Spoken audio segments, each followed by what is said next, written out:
কথা কি এখন শোনা যাচ্ছে? হ্যাঁ, একদম ক্লিয়ার শোনা যাচ্ছে এখন। ওকে, সো সরি ফর দ্য বর্তমানে আমরা এই 2025 সালের এই সময়টাতে আমরা যেটা দেখতে পাই যে বর্তমান সময়, হ্যাঁ, এখন আগের থেকে ভালো। মানুষ এখন মেন্টাল হেলথের যে সাহায্যটা, মেন্টাল হেলথের জন্য যে কাউন্সিলিং বা সাইকোথেরাপি, এটাও খুবই ইম্পর্টেন্ট, সেটা তারা বুঝতে পেরেছে এবং তারা এখন বুঝে। সোশ্যাল মিডিয়া, পেপার অথবা অন্যান্য যে ইউটিউবের মাধ্যমে, এটাও একটা সোশ্যাল মিডিয়া। সো এখান থেকেও মানুষ এখন জানে যে এটার দরকার আছে। কিন্তু যারা প্র্যাকটিস করে, স্পেশালি যারা মেন্টাল হেলথের এই জায়গাটায় কাজ করে, তারা দুই ধরনের। এক হচ্ছে সাইকিয়াট্রিস্ট এবং হলো সাইকোলজিস্ট। এবং সাইকিয়াট্রিস্টের যে জায়গাটা, তারা কেবলমাত্র ডায়াগনোসিস করা এবং ওষুধ দেওয়া, এই কাজটা তারা করে। মনের রোগের তো অনেক ধরন আছে, একটা মনের রোগের ধরন না, অনেক রকমের শতে শতে আছে। হ্যাঁ, 100 200, যেটা আমরা DSM-5 দ্বারা এটাকে ডায়াগনোসিস করি। সো ওই জায়গাটাতে যারা সাইকিয়াট্রিস্ট আছেন, তাদের সংখ্যা হয়তো বা 500 বা 700 হবে সারা বাংলাদেশে। এবং সেখানে যারা সাইকোলজিস্ট আছে, এবং সাইকোলজিস্টের ভিতরে বিভিন্ন ধরন আছে, clinical psychologist, counselling psychologist. So clinical psychologist এখন পর্যন্ত যারা এমফিল করা, যাদেরকে বলা হয় যে কাউন্সিলিং সাইকোলজিস্ট হিসেবে নামটা বলা যায়, তাদের এই সংখ্যা এখন পর্যন্ত 23 জনের মতো। হ্যাঁ, 23 জনের মতো সারা বাংলাদেশে। এছাড়া অ্যাসিস্ট্যান্ট এবং ট্রেইনি সাইকোলজিস্ট আছেন, বাট তারা, তাদের যেটা থাকতে হয় যে কারো আন্ডারে থেকে, যেমন এমফিল করা, তাদের আন্ডারে থাকতে থেকে তারপর প্র্যাকটিস করতে হয়। সো এখানে একটা চ্যালেঞ্জ আছে, যারা এমফিল করা, তাদের সংখ্যা যেহেতু কম, তারা নিজেরাও অনেকে দেখা গিয়েছে এমফিল করে এই প্র্যাকটিসে আছে, কেউ কেউ অন্য অন্য প্রফেশনে চলে গিয়েছে। তো সেই জায়গা থেকে আহ, তারা হচ্ছে যে এই যে একটা চাহিদা, মানুষের যে একটা চাহিদা, সেই চাহিদাটা ফুলফিল করতে পারে না। আবার যারা প্র্যাকটিস করে, অধিকাংশই হচ্ছে যে এই ঢাকাতে প্র্যাকটিস করে। হ্যাঁ, তো সেক্ষেত্রে ঢাকার বাইরে যারা আছে, তাদের এই জায়গাটাতে দেখা যায় যে বিভিন্ন রকমের মানসিক সমস্যা হলে তখন তারা এই জায়গাগুলোতে ফোকাস করা বা সঠিকভাবে যে চিকিৎসা নেওয়া, সেটা তাদের জন্য সম্ভব হয় না। কিন্তু যেটা আমি একটু আগেই বললাম যে ইন্টারনেট কিংবা সোশ্যাল মিডিয়ার কারণে তারা এখন অনলাইনে কিছু কিছু থেরাপি, কাউন্সিলিং বা সাইকোথেরাপি যেটাই বলি না কেন, ওটা নেওয়া হলেও তারা হলো প্রপার ওয়েতে গাইডলাইন পায় না। দেখা যায় যে হ্যাঁ, একটু চিকিৎসা নিল বা কিছু সময়ের জন্য চিকিৎসা নিল, পরে হয়তোবা যখন একটু ভালো ফিল করে তখন আবার এটাকে ছেড়ে দেয়। তো এটা একটা চ্যালেঞ্জিং, এবং এখানে যেটা হয়, তাদের ক্ষেত্রে রিল্যাপস হয়, অর্থাৎ তার যে সমস্যাটার জন্য চিকিৎসা শুরু করেছিল, যখন তার এটা ভালো হওয়া শুরু করে এবং বন্ধ করে দেয়, তখন পরবর্তীতে যখন আবার চিকিৎসায় আসে, তখন দেখা যায় যে এটা দ্বিগুণ পরিমাণে তাদের ইফোর্ট দিতে হয়। ফাইন্যান্সিয়াল একটা ব্যাপার থাকে এখানে। তারপর ইন টাইম তাদের চিকিৎসাটা নেওয়া, এই ধরনের কিছু চ্যালেঞ্জ তাদের এই জায়গাগুলোতে থাকে। এবং যারা ঢাকাতে থাকে, তাদের ক্ষেত্রে দেখা যায় যে মোটামুটি অনেক জায়গাতেই আছে যারা কাউন্সিলিং বা সাইকোথেরাপি বা এই মেন্টাল হেলথ রিলেটেড যে চিকিৎসা, সেগুলো তারা নিতে পারে ঢাকাতে থেকেই। কিন্তু ঢাকার বাইরে যারা আছে, তারা এই জায়গাগুলোতে অনেক সীমাবদ্ধতার মধ্যে দিয়ে তাদেরকে যেতে হয়।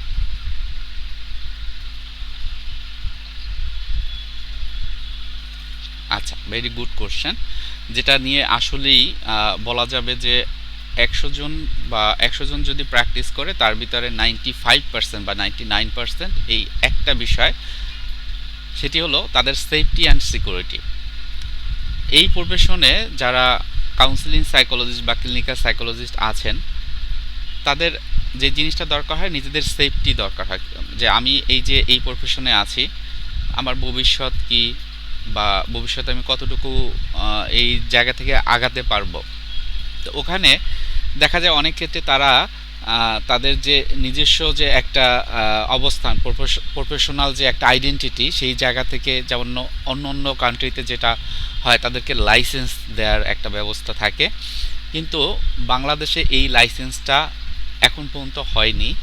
যদিও 2018 সালের একটা সংসদের একটা একটা পাস হয় যে এই রিলেটেড যে যারা হচ্ছে যে প্রফেশনাল তাদের এই রিকোয়ারমেন্ট অনুযায়ী তাদের এই প্রফেশনালিজম তাদের মেনটেন করতে হবে, কিন্তু সেটা পরবর্তীতে আর আগায়নি। তো এটা একটা বলা যায় যে 95 বা 100%ও বলা যায় অনেক ক্ষেত্রে, কারণ এটা সবাই চায়, হ্যাঁ, যে এই প্রফেশনে আছি যে আমার একটা আইডেন্টিটি থাকুক যে আমি প্রফেশনাল এই জায়গা থেকে, হ্যাঁ, আমার আমার ওই ক্রাইটেরিয়া আছে, আমি অন্যকে সাহায্য করতে পারি। সো এই সুযোগে একটা যেমন আরেকটা প্রবলেম হয়, যারা হলো নন প্রফেশনাল আছে, প্রফেশনাল এবং নন প্রফেশনালের একটা পার্থক্য আছে, বড় একটা পার্থক্য আছে, অনেক বড় বলা যায় সেটা। যারা নন প্রফেশনাল তারা দেখা যায় কিছু ট্রেনিং নিল, কিছু ওয়ার্কশপ করলো এবং নিজেদেরকে সাইকোথেরাপিস্ট, সাইকোলজিস্ট হিসেবে প্রকাশ করে। অনলাইনের মাধ্যমে এখন তাদের বিভিন্ন রকমের যে প্রচার প্রসারণা এটা করার মাধ্যমে তারা বিভিন্ন ধরনের ক্লায়েন্ট হ্যান্ডেল করতে চায়।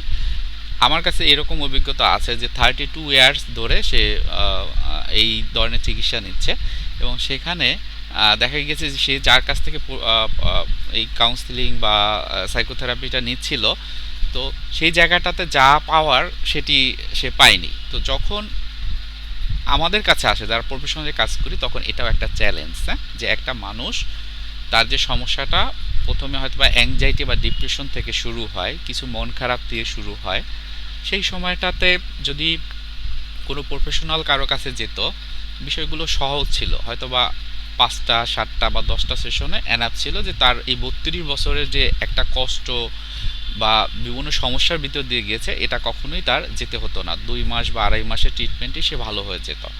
যখন আমাদের কাছে আসে, এটা চ্যালেঞ্জ এই কারণে, কারণ এই ব্যক্তিটাকে দেখা যায় তার আমরা মনের রোগের যে বিভিন্ন রোগ আছে, সিজোফ্রেনিয়া, বাইপোলার মুড ডিসঅর্ডার, এই ধরনের যে রোগগুলো আছে, দেখা যায় অনেকটাই তাদের ভিতরে চলে এসেছে। এর সাথে যেটা কমন একটা বিষয় হয় সেটা হলো অ্যাডজাস্টমেন্টাল ডিসঅর্ডার। অ্যাডজাস্টমেন্টাল ডিসঅর্ডারও একটা মানসিক রোগের একটা ধরন। দেখা যায় আশেপাশের মানুষের সাথে তার সম্পর্কটা ঠিক নেই, হতে পারে হাজব্যান্ড ওয়াইফের ভিতরে দ্বন্দ্ব, ফ্যামিলিতে দ্বন্দ্ব, প্রতিবেশীর সাথে দ্বন্দ্ব এবং সোসাইটাল যে অ্যাক্টিভিটি সেখান থেকে সে একদম নিরবচ্ছিন্ন হয়ে গিয়েছে এবং সেই জায়গাটাতে তাকে যেটা করতে হয় সাইকিয়াট্রিক ট্রিটমেন্ট দিতে হয়, যেখানে অনেক সময় হসপিটালাইজ করে তাদের ওষুধের চিকিৎসার সাথে কাউন্সিলিং বা সাইকোথেরাপিটা কন্টিনিউ করতে হয়। সো এটা হচ্ছে যে এই যে আমরা যেটা বললাম যে সেফটি অ্যান্ড সিকিউরিটির কথা বলা হলেও মূলত ওই জায়গাটাতে আছে হলো যে পার্সোনাল আইডেন্টিটি। হ্যাঁ, আমি একজন প্রফেশনাল কাউন্সিলিং সাইকোলজিস্ট, আমার এই প্রফেশনে আসতে গেলে দেখা যায় যে অনার্স মাস্টার্স এইখানে করেও এমফিল বা পিএইচডি করতে প্রায় 20 বছর 22 বছর লেগে যায়, হ্যাঁ, একদম উচ্চতর ডিগ্রিতে। তো এখানে দেখা গেছে যে এরা 20-22 বছরের মতো এখানে তারা প্র্যাকটিস করছে, তারা নিজেদেরকে তৈরি করছে। ঠিক একই জিনিসটা যে প্র্যাকটিসের জায়গায় অন্য অন্য যে সংগঠন আছে বা যে সেন্টারগুলো আছে, যে হসপিটালে যারা প্র্যাকটিস করে, তারা মিনিমাম হয়তো বা কেউ সাইকোলজি ডিগ্রি অনার্স কিছুটা আছে বা আদৌ নেই তা অন্য কোনো সাবজেক্টে, তারা এই প্রফেশনটাকে বেছে নিতে চাচ্ছে। এবং তখন যেটা হয় যে একটা সমস্যা তৈরি হয় ক্লায়েন্টের মাঝে। হ্যাঁ, তবে সেটা করা সম্ভব। কিভাবে সম্ভব? যেটা অন্য অন্য দেশে হয় বা আমাদের বাংলাদেশেও সম্ভব।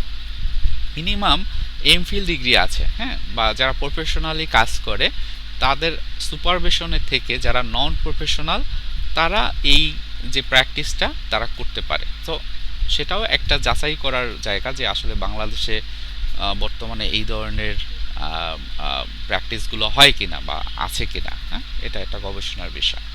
তো এইগুলোই মোটামুটি যে চ্যালেঞ্জের জায়গা। আর অর্থনৈতিক সীমাবদ্ধতা অনেক ক্ষেত্রে যারা হলো নতুন এই প্রফেশনে আসে প্রফেশনাল যারা, তাদের নিজেরকে যেমন তৈরি করতে হয়, আবার দেখতে হয় যে অনেক ধরনের ট্রেনিং নিতে হয়। হ্যাঁ, আমরা শুধুমাত্র অনার্স মাস্টার্স বা এমফিল করলাম বলি আমি এই প্রফেশনে কাজ করে, বিষয়টা এরকম না। বিভিন্ন রকমের থেরাপি আছে যেগুলো আমাদের শিখতে হয়, যেমন ইএমডিআর, আই মুভমেন্ট ডিসেন্সিটাইজেশন আর রিপ্রসেসিং, যেটা করতেই হয় হলো অনার্স মাস্টার্সের পরে, এর আগে এগুলো করা যায় না। বা TA, transaction analysis. So NLP, neuro linguistic programming. So এই জিনিসগুলো যখন করতে যায় তখন দেখা যায় যে সে অনার্সের পর মাস্টার্স করলো, এমফিল করলো, দেখা যায় এটা কমপ্লিট করতে আরও 2 বছর 2.5 বছরও লেগে যায়, 3 বছরও লেগে যায় অনেক ক্ষেত্রে এক একটা। সো এই ধরনের প্র্যাকটিস করার ক্ষেত্রে এগুলো তারা শিখলো, জানলো, এক্সপিরিয়েন্স হলো, হ্যাঁ, এরপরে তারা প্র্যাকটিসে যেতে পারে। তো এটা একটা সময় সাপেক্ষ। অনেক সময় দেখা যায় কারো কারো বয়স এক্ষেত্রে 35, 40, 50 বছর হয়ে যায়, তারপরে তারা এইখানে নিজেকে প্রতিষ্ঠিত করতে পারে, নিজেকে বলতে পারে যে আমি একজন ফুলি প্রফেশনাল পারসন। তারপর আবার দেখা যায় যে কাজের জায়গা, হ্যাঁ, কোথায় কাজ করবে। বাংলাদেশে দেখা গিয়েছে যে এখন এমন কোনো হসপিটাল পাওয়া যাবে না যে যেখানে সাইকোলজিস্ট আছেন। হয়তো বা কিছু কিছু নতুনভাবে তৈরি হয়েছে কিছু কিছু জায়গাতে বা কিছু কিছু হসপিটালে আছে, হ্যাঁ, কিন্তু সেটা হলো খুবই নগণ্য এইগুলো। আবার আরেকটা বিষয় যেটা আমি সবসময় আমি এটা সাফার করি বা দেখি, সেটা হলো রেফারেল সিস্টেমটা। যদি এখানে দোষ দেওয়ার কিছু নেই, এটা একটা সিস্টেমে পড়ে গিয়েছি আমরা, যেহেতু এই পরিমাণটা খুবই নগণ্য, অল্প সংখ্যক আমরা আছি। সেখানে দেখা গিয়েছে যারা গ্রামে থাকে তারা হচ্ছে যে কার কাছে যাবে, প্রথমেই যাবে তার কাছে যে এমবিবিএস ডক্টর আছে বা অন্য অন্য যে ডাক্তার আছে তাদের কাছে যাবে। তো ওই জায়গাটাতে কোনো ডক্টরের যে সাইকোলজিক্যাল যে বিষয়, ট্রিটমেন্ট বা অন্য বিষয়, সেই জ্ঞান বা এটা কিন্তু ওইভাবে নেই, হ্যাঁ। তো তখন তারা যেটা করে সাইকিয়াট্রিক ট্রিটমেন্ট দেয়, এবং সেক্ষেত্রে তারা তো যারা সাইকিয়াট্রিস্ট আছে তাদেরও অনেক সময় তাদের কাছে কাছে আসতে পারে না বা তাদের কাছ থেকে ট্রিটমেন্ট নিতে পারে না, এবং যার প্রেক্ষিতে এটা তাদের দেখা যায় দীর্ঘমেয়াদী একটা সমস্যা তৈরি হয় সারা জীবনের জন্য। প্রফেশনাল কাউন্সিলিং বা ক্লিনিক্যাল সাইকোলজিস্ট বা এডুকেশনাল সাইকোলজিস্ট বা চাইল্ড সাইকোলজিস্ট, এই নামগুলো যখন ব্যবহার করা হয় যে আমি একজন সাইকোলজিস্ট এবং স্পেশালিটি আমার প্রফেশনাল এই জায়গাতে, হয়তো বা আমি বাচ্চাদের নিয়ে কাজ করি, চাইল্ড সাইকোলজিস্ট, আমি কাউন্সিলিং সাইকোলজিস্ট, বেশিরভাগ ক্ষেত্রে যারা বড়দের নিয়ে কাজ করে তারা মূলত কাউন্সিলিং সাইকোলজিস্টের এটা হয় 18 বছরের পরে, তবে দিতে পারে সবাইকে এই কাউন্সিলিংটা দিতে পারে। এবং ক্লিনিক্যাল সাইকোলজিস্টের কাজ, এই ক্লিনিক্যাল সাইকোলজিস্ট যারা, তাদেরও মোটামুটি একই রকম, হ্যাঁ।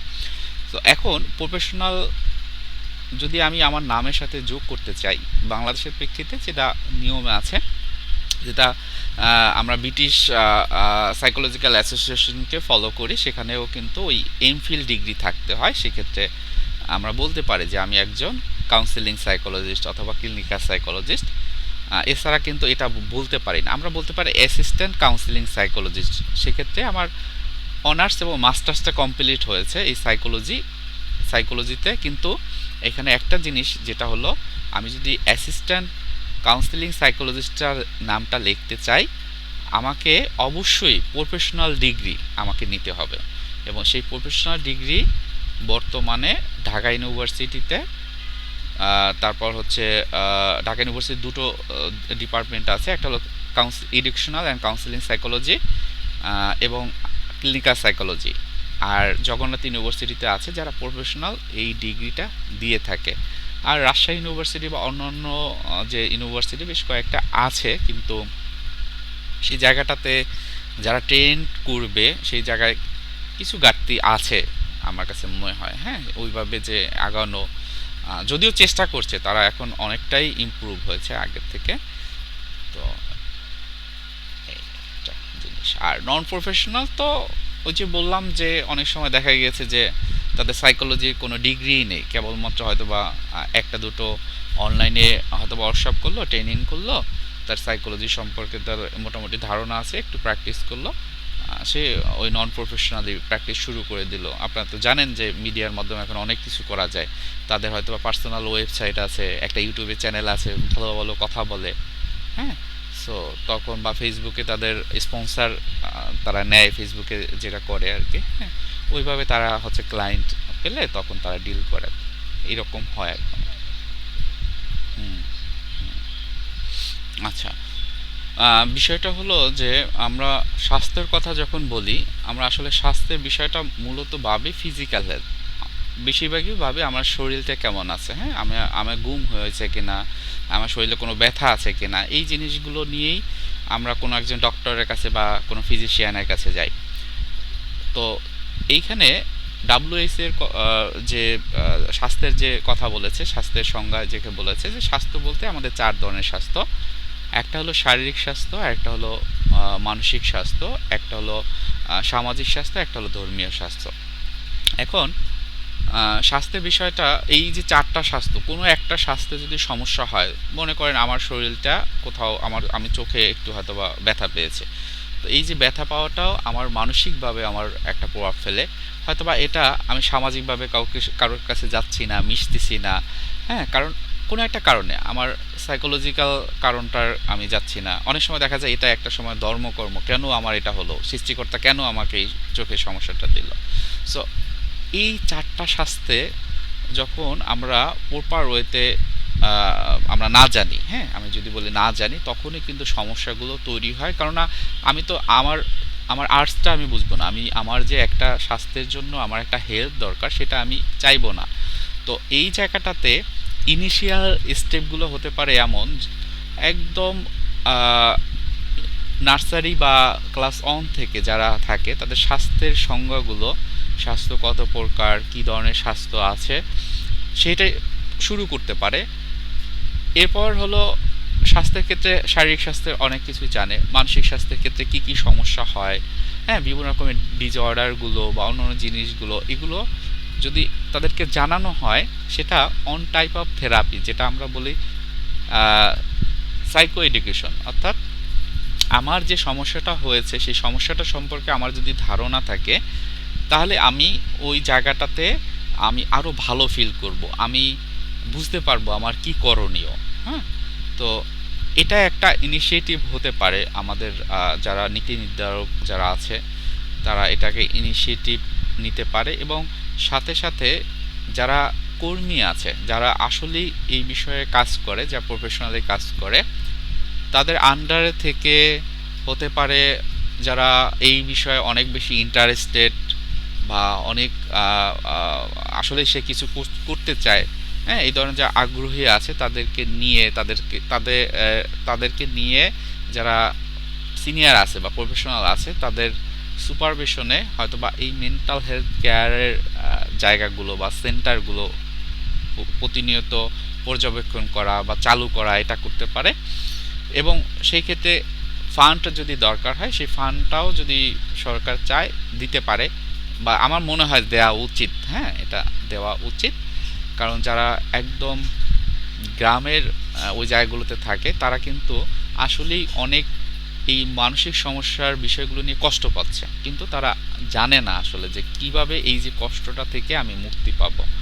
হ্যাঁ, হয়তোবা তাদের শিক্ষার যে আলোটা সেটাও তাদের কাছে এখনো পৌঁছায়নি। সো এটা হলো অ্যাওয়ারনেস তৈরি করা, এবং সেটা সম্ভব এখান থেকে। আবার সম্ভব হতে পারে আমাদের গ্রামে যারা শিক্ষক আছেন, টিচার হিসেবে আছেন, তারা বা ইমাম হিসেবে যারা আছেন, তারা প্রতি সপ্তাহে যে বয়ান করেন, সেখানে হয়তোবা সাইকোলজিক্যাল কিছু বিষয়ও এর তাদেরকে জানাতে পারে, যেহেতু ধর্মীয় যে বিষয় বা স্পিরিচুয়াল বিষয়টাকেও WHO খুবই গুরুত্ব সহকারে দেখেছে। হ্যাঁ, এখন এই মোটিভেশন তাদেরকে দেয়া, বা তারা এই ধরনের অ্যাক্টিভিটির সাথে নিজেদেরকে অ্যাড করবে কিনা, এটা একটা বিষয়। ধর্মীয় বিষয়ের কথা যখন বললাম আমরা, তখন ধর্ম বিভিন্ন রকমের আছে। এখন যারা ধর্মীয় গুরু আছেন, তারা আসলে এটাকে কতটুকু নিবেন, সেজন্য যেটা হয় যে তাদেরকে পার্সোনাল কাউন্সেলিং, যেমন এই কাউন্সেলিংয়ের বিষয়টা কিন্তু সবাই নিতে পারি, আমরাও কাউন্সেলিং নেই প্রফেশনে থেকে। সো এটা যদি দরকার হয় সেটি দেয়া, এবং সাথে সাথে তাদের দক্ষতা বৃদ্ধি করার জন্য হয়তোবা মেন্টাল হেলথ ফার্স্ট এইড এরকম কিছু ট্রেনিং আছে, সেগুলো দেয়া যেতে পারে, যার মাধ্যমে তাদের আশেপাশে যারা আছে তারা এই সাহায্যটা পাবে। সরকার কিভাবে করবে সেটা আসলেই কঠিন বিষয়, কারণ এখন পর্যন্ত এই ধরনের কোনো ইনিশিয়েটিভ সরকারের কাছ থেকে আসেনি। তো সেক্ষেত্রে যদি এরকম হয় যে যারা প্রফেশনালি কাজ করে, এই ফিল্ডে আছেন, যারা এই ফিল্ডেই থাকেন, তাদের সাথে মিলে বা একটা কি বলে যে মিটিং বা যে কোনোভাবে নীতি একটা নির্ধারণ করে তারপর তারা আগাতে পারে, আমার কাছে মনে হয়। পক্ষ থেকে আমার এক্সপিরিয়েন্স যদি বলি, আমি যতটুকু আমি পেয়েছি, আমি বলবো হ্যাঁ, সরকারের কাছ থেকে পেয়েছি। কি পেয়েছি, আমার এই বিষয়ে আমাকে শো করতে হবে যে আসলে আমি এই বিষয়ে ইন্টারেস্টেড, এবং সেই জায়গা থেকে আমার এই ফিল্ডে আসার জন্য আমার সাইকোলজিতে পড়াশোনা করতে হবে, হ্যাঁ, সেটা এই একটা ইউনিভার্সিটিতে আমি পড়লাম, তারপর ইন্টার্নি করার সুযোগ দিল, হ্যাঁ, কোনো একটা সরকারি একটা মেডিকেলে। হ্যাঁ, এই জিনিসগুলো সরকারি পক্ষ থেকে আমি অবশ্যই পেয়েছি, সেটা আমি বলবো। আহ, কিন্তু এর পরবর্তীতে যে ইনিশিয়েটিভগুলো নেয়া, সেই জায়গা থেকে হয়তো অনেকটাই ল্যাকিংস আছে আমাদের আমাদের প্রশাসন বা আমাদের পক্ষ থেকে সেভাবে আর কি হচ্ছে না বা হয়ে উঠছে না এরকম। আচ্ছা, কিছু কিছু সেক্টর আছে যারা বা এনজিও আছে, তারা কিন্তু কাজ করছে, তারা কাজ করছে না বিষয়টা এরকম না। কক্সবাজারে উখিয়াতে অনেকেই আছে যে এই মেন্টাল হেলথ সাপোর্টটা দিচ্ছে।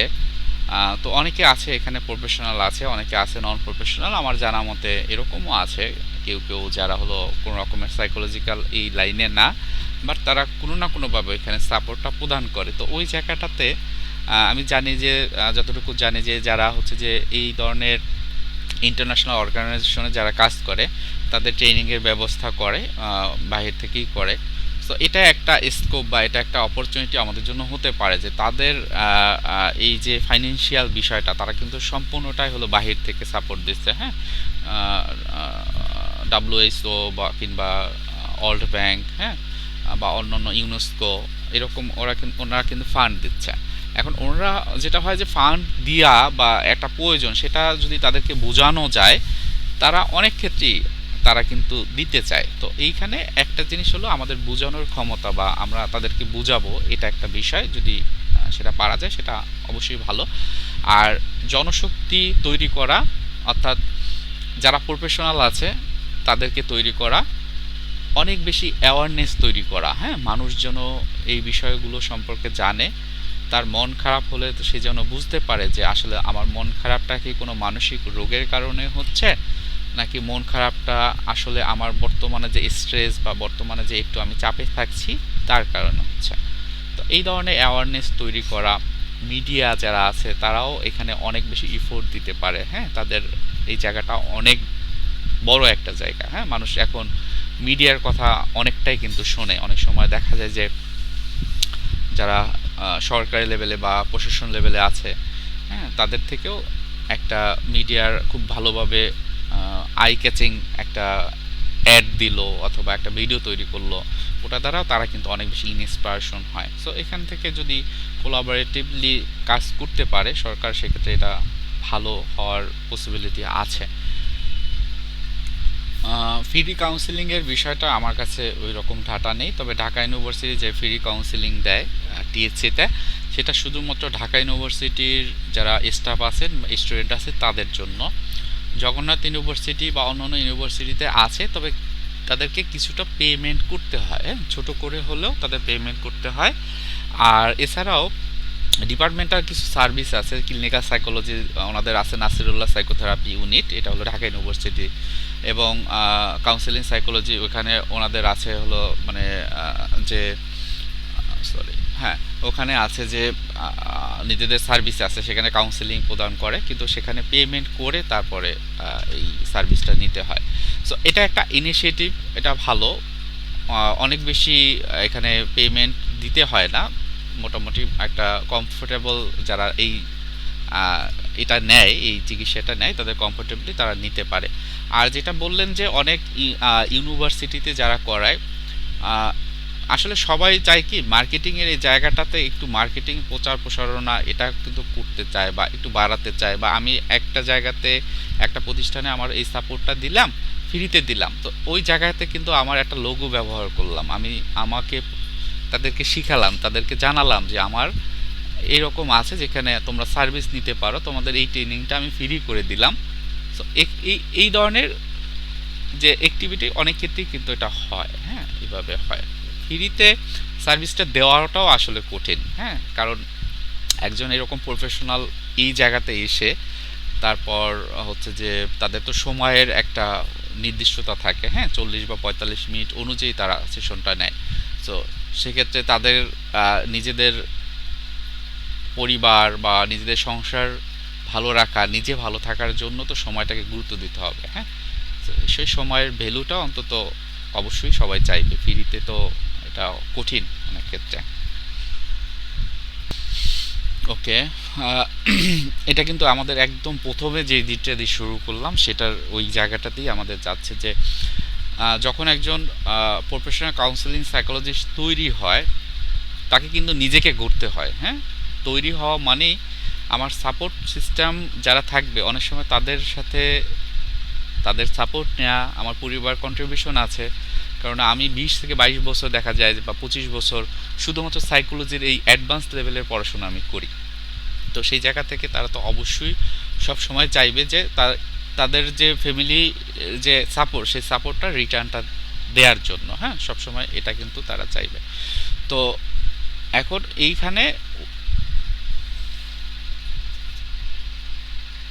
মেন্টাল হেলথের এই জায়গাটাতে তাদের জন্য যেটা করণীয় সেটা হলো যে যারা সাইকোলজিস্ট বা সাইকোলজিস্ট বলতে যে কেউই হতে পারে, ক্লিনিক্যাল সাইকোলজিস্ট কিংবা কাউন্সিলিং সাইকোলজিস্ট, তাদের সাপোর্টটা পাওয়া তাদের জন্য একটু সমস্যা হবে। কেননা যেহেতু তাদের এই ধরনের প্রফেশনাল যারা তাদের পরিমাণটা কম, কিন্তু স্বাভাবিকভাবে সমস্যাটা হলো শহরে থাকুক অথবা শহরের বাইরে থাকুক কিংবা প্রবাসে থাকুক, হ্যাঁ, সবারই কিন্তু সমস্যাগুলো হয়। প্রবাসে যারা থাকে তাদেরও কিন্তু মেন্টাল হেলথটা নিয়ে ভাবনার একটা বিষয় আছে। কারণ আমার কাছে যারা কাউন্সিলিং নেয় একটা বড় একটা অংশ আছে যারা বিদেশে থাকে, প্রবাসে থেকে তারা অনলাইনের মাধ্যমে কাউন্সিলিং নেয়। অনেক ক্ষেত্রে তারা এফোর্ড করতে পারে, অনেক ক্ষেত্রে কঠিন হয়ে যায়। হ্যাঁ, সো সেই ক্ষেত্রে যেমন যারা এফোর্ড করতে প্রবলেম হয় তাদেরকে যেমন মোটামুটি তাদের আহ, যতটুকু তারা পারে, হ্যাঁ, যে আমি এফোর্ড করতে পারবো এতটুকু, সেই অনুযায়ী তারা হয়তো বই সাপোর্টটা তারা নেয়।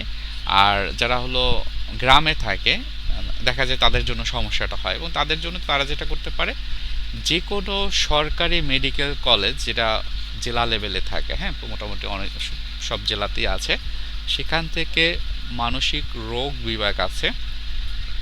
সেখান সেখানে গিয়ে যে কোনো একজন সাইকিয়াট্রিস্টকে তারা দেখাতে পারে এবং সেখান থেকে তারা এই যে চিকিৎসাটা তারা নিতে পারে ইনিশিয়ালি। হ্যাঁ, কিন্তু যেটা হয় যে পরিপূর্ণ চিকিৎসা নেওয়ার জন্য শুধুমাত্র ওষুধ না, ওষুধের সাথে কাউন্সিলিং বা সাইকোথেরাপিও দরকার হয়। অনেক ক্ষেত্রে যদি বিষয়টা এমন হয় যে তার সমস্যাটি আমরা বলি মাইল্ড টু মডারেট লেভেলে, সেক্ষেত্রে তাকে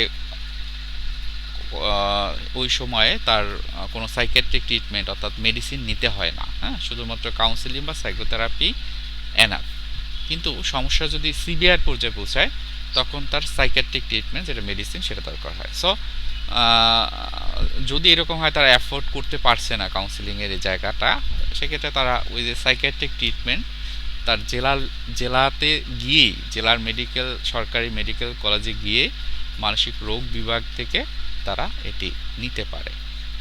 উম, এখন তো সচেতনতার এই জায়গাটাতে অবশ্যই সবাই সচেতন থাকা, সবাইকে সচেতন করা, এটা ইম্পর্টেন্ট ইম্পর্টেন্ট অবশ্যই থাকবে। মানুষ এখন সচেতন হচ্ছে এবং এই সাইকোলজিক্যাল ফিল্ডে এখন মানুষ আসতেছে। হ্যাঁ, আমাদের সাইকোলজির এই জায়গাটা কিন্তু অনেক দিনের না, কেবলমাত্র এই 1997 সালে ক্লিনিক্যাল সাইকোলজি ডিপার্টমেন্ট এটা হলো ঢাকা ইউনিভার্সিটিতে ওপেন করার মাধ্যমে মূলত অ্যাডভান্স লেভেলের যে সাইকোথেরাপি বা কাউন্সেলিং যেটা বলি না কেন এটা শুরু হয়েছে। এরপর educational and counselling psychology Dhaka university সেটা শুরু হয় 2012 সালে। তো মোটামুটি এইভাবে শুরু হতে হতে একটা সময় আরও ডিপার্টমেন্ট খুলেছিল, ইন্ডাস্ট্রিয়াল সাইকোলজি বা industrial and organisation psychology, school psychology. তো সেগুলো এখন মানে খুব বেশি যে ইমপ্রুভ করছে বিষয়টা এরকম না, তারা আলাদাই ডিপার্টমেন্ট করেছিল। আবার যেমন হচ্ছে যে এটা প্রফেশনাল কোনো ডিগ্রি এরকম না এটা করে।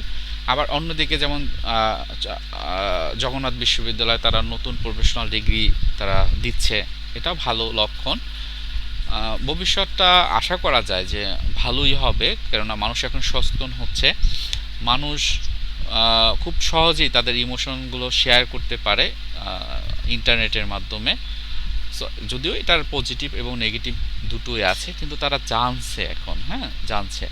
আমাদের কাজ থাকবে যে আসলে সচেতনতার জায়গা, এবং সেইখানে আমি আবারও যেই জায়গাটাতে শুরু করেছিলাম গুরুত্বের জায়গা, একটা হলো যে শুরুটা হয় আমাদের পড়াশোনার মাধ্যমে। পড়াশোনার ওই জায়গাটাতে যদি ইনক্লুড করতে পারি সেটা একটা ভালো। যাদেরকে আমরা গণ্যমান্য হিসেবে ভাবি, বা প্রত্যেক ধর্মেই ধর্মীয় যে গুরু তাকে আমরা মানি, সো ওই জায়গাটাতে তাদেরকেও এই সাপোর্টটা দেয়া, শিক্ষকদের কথা আমরা মানি, তাদেরকেও এই ধরনের স্কিলগুলো তাদের দেয়া। হ্যাঁ, সেক্ষেত্রে তারা আরও বেশি সাপোর্টিভ হতে পারবে, অন্যদেরকে হেল্প করতে পারবে এবং সচেতনতা বৃদ্ধি পাবে। মানুষ তখন নিজেও হয়তোবা মন খারাপের জায়গাগুলো আইডেন্টিফাই করতে পারবে, তার টলারেন্স অফ উইন্ডো আমরা যেটাকে বলি, হ্যাঁ, সেই টলারেন্স অফ উইন্ডোটাকে আরও বেশি এক্সপ্লোর করতে পারবে। তখন সে আসলে কি কষ্টে থাকবে নাকি আসলে ভালো থাকতে চায়, ভালো থাকতে হলে কি কি করণীয় সেটা সে শিখে যাবে অটোমেটিক্যালি। হ্যাঁ, এবং এটা আসলে অনেক বেশি সময় না, হ্যাঁ, যে অনেক সময় লাগবে বিষয়টা এরকম না। মানুষ এখন সচেতন, এগুলো জানছে, অনেক ইউটিউব চ্যানেল হচ্ছে, ফেসবুকে অনেক গ্রুপ পেজ হচ্ছে, সেখান থেকেও জানছে। সো অবশ্যই এর মাধ্যমে মানুষ আরও বেশি সচেতন হবে আশা করি। খুব ইন্টারেস্টেড এবং সেই জায়গা থেকে এই ধরনের টপিকগুলো তুলে ধরছেন, এবং আপনার মাধ্যমে আসলেই মানুষ সচেতন হবে এবং গুরুত্বপূর্ণ টপিক ছিল, হ্যাঁ, যেটা আসলেই আমাদের প্রচার প্রসারণার খুব বড় একটা জায়গা। হ্যাঁ, এবং সেই জায়গাটাতে আমার অভিজ্ঞতা, আমার দক্ষতা যদি বলি, বা আমার যতটুকু জ্ঞান আছে, এই জায়গাগুলো আমি একটু ইমপ্লিমেন্ট করতে পারলেও আমার নিজের কাছেও ভালো লাগবে। হ্যাঁ, মনে হবে যে আমি আসলেও কিছু করতে পেরেছি। কোনো সমস্যা নেই, আপনি এটা রিপোর্ট বা যেটা করেন আপনি আমাকে দেখাতে পারেন বা আমাকে শেয়ারও করতে পারেন। আমি হয়তো বা এটা ওকে, নো প্রবলেম, আপনি আমাকে বললেন, হ্যাঁ, সমস্যা নাই। হয়তো বা একটু টাইমটা একটু ফিক্স করতে একটু প্রবলেম হতে পারে, বাট সমস্যা হবে। ওকে, ওকে নিগার, ভালো থাকবেন। হ্যাঁ, হ্যাঁ, থ্যাংক ইউ। ওয়ালাইকুম আসসালাম।